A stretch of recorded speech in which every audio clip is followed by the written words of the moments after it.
how do we raise children to grow up mindful, essentially?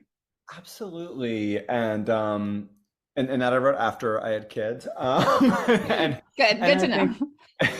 think what I really started to discover bringing this work, again, I got so excited about mindfulness. I was like, I'm going to teach kids to breathe. There's going to be world peace in 5 years. And it's like, okay, that was 20 years ago.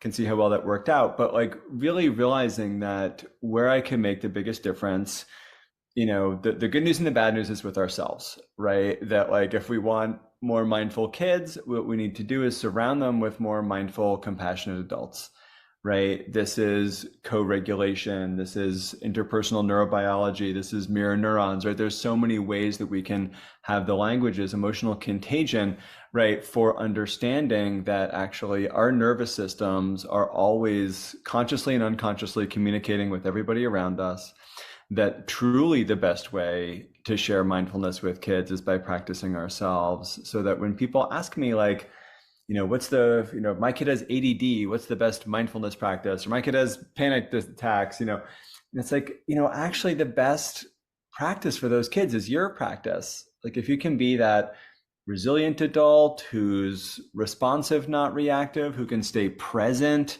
even when they're anxious or screaming or crying or scared or silly or whatever it might be, if you can stay connected with your child, that's the best thing you can give them.